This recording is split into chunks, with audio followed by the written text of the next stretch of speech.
Well, hello everybody. Look, I'm going to play a little video here, a short one, but I'm also going to make a few comments on Cross River Rail primarily.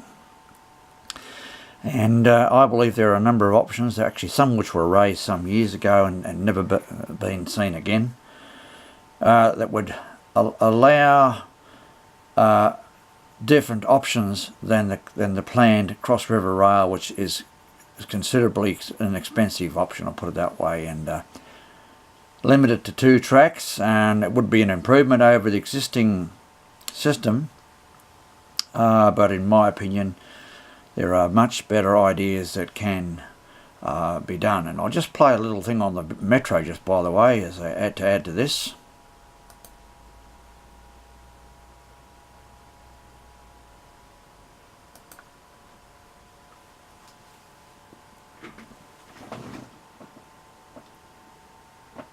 Is it a bus? Is it a train? Well, it's a little unclear. They are a vehicle which are wheel-based, but not track-based. But the plan for a hybrid metro for the city is back. It's about making sure that we create a world-class facility, but we upgrade what we have. Council boasts that by keeping it off tracks and using already existing busways, this plan slashes the price by $500 million. It looks quite fast and interesting. The fancier the better. It kind of looks like should be from like Star Wars. The catch, it could cost just shy of $1 billion, and with Council's business case unavailable until May, for now, it's just a pretty picture. What the plan does show is 2 lines instead of 1, from the Royal Brisbane and Women's Hospital through to the University of Queensland, along the government's northern and eastern busways, and from Roma Street Transit Centre along the southeast busway to 8 Mile Plains. The area around Woolloongabba to Roma Street will see a 30% improvement in travel time in the morning peak and 50% improvement in travel time in the afternoon peak. Across the 21-kilometre route, 18 existing bus stations will be reinvigorated as stops, 11 interchanges, 2 of which could eventually link up with the Cross River Rail. The Cultural Centre metro station at South Bank would be underground, the Victoria Bridge closed off to cars. RACQ will be working closely with Council to make sure that motorists aren't penalised by being forced over the toll bridge, for example, at Go Between Bridge. Council opposition say the plans are far from new. The bi-articulated buses of which they're proposing were proposed some 10 years ago. Well, there you have it. That's part of the thing that they're talking about up here is the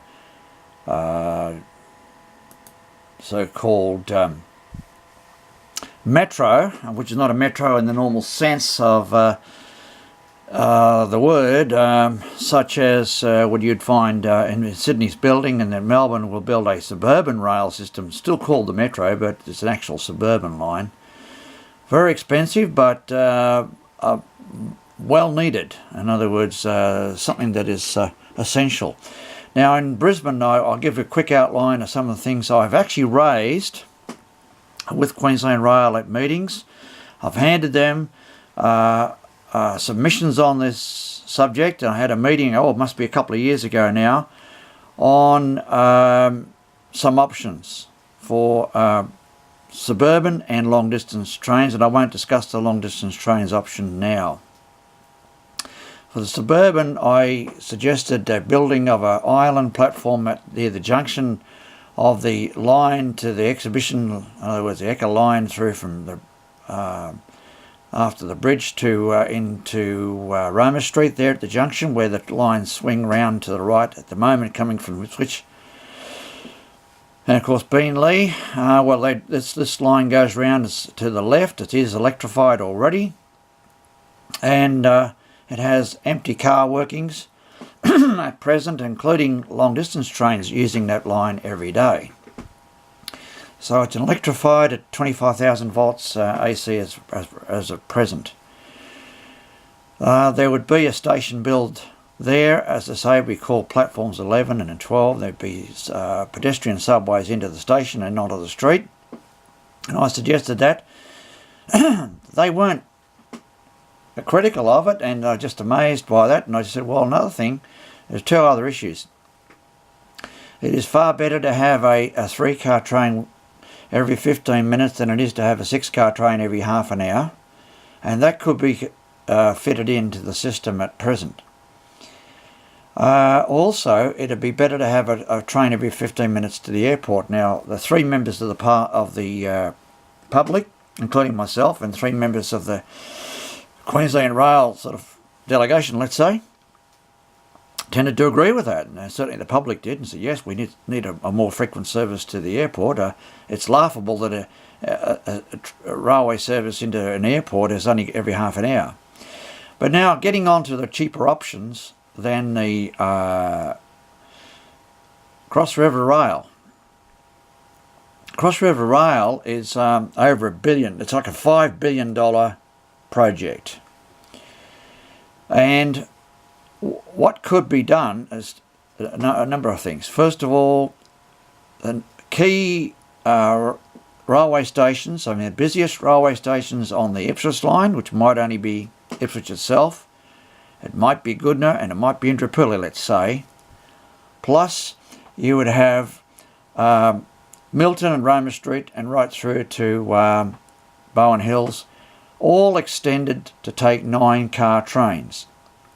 Now, those 9-car trains could operate in the peak hours coming in and the afternoon peak going out to Ipswich. And the same sort of thing can be done with the Beenleigh line, for example. They could easily, and Gold Coast line, could easily have several stations to be changed from 6 cars to 9 cars, and therefore increase the capacity of the trains and the number of people who could be travelling on them than what it is today.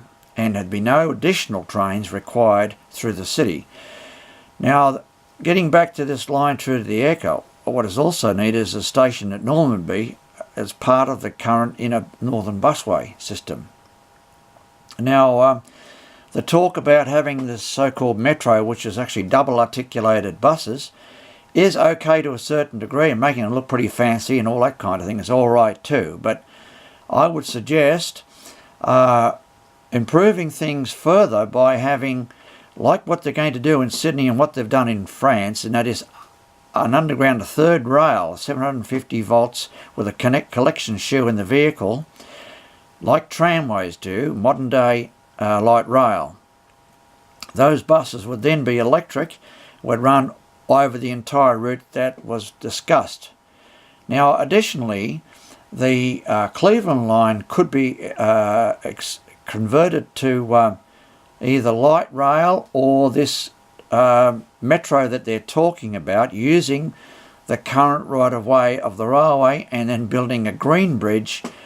I believe it's Norman Park area, to be crossed into towards the valley through the park there. Anyway, you'd go from Norman Park, and it'd be pedestrians, cyclists, and metro. Now, that would join into the system through the valley, and probably you could build a line through to Chermside using the existing busway as they do now, as they're talking about with this metro. So it could be extended out to Chermside, for example, and then it would be possible to extend it to places like Browns Plains off the current busway to the south, and also I would guess down to Springwood and maybe the Hyperdome at the end of that particular route 555. So something like that could be examined. But I don't want to talk about something that's impossible or highly costly and so on. But if you had conversion of this Cleveland line, as I said, for a start, that would ease the pressure on the current railway system, and having the stations at Roma Street there, the platforms 11 and 12, and having Normanby, half the trains could go via that route towards Caboolture and Kippa Ring, and half could go via the city, and you'd have a double frequency than at present during the day, and you would have 9-car trains to certain key locations at peak hour. Now, I would suggest that both the current Labor government and the LNP opposition ought to be looking at these options and not just simply going, as often happens with governments, for the most expensive possible option, which is the Cross River Rail at $5.5 billion. I believe what I've just outlined could be done for probably half that, and what is being discussed could be properly, you could have a proper computer testing of it, in other words, a computer model, and find out what could happen and what the costs would be with adopting both the metro concept that I've talked about and showed a short video on, and also the option of 9-car trains in peak to the Gold Coast in certain key places only, and to the Ipswich and perhaps to other locations only on certain key locations, so that trains in the peak hour could serve those locations and ease the pressure off the current suburban system. So I'd like you to consider that. I'd like the government and the LNP to consider that. So thanks very much for viewing.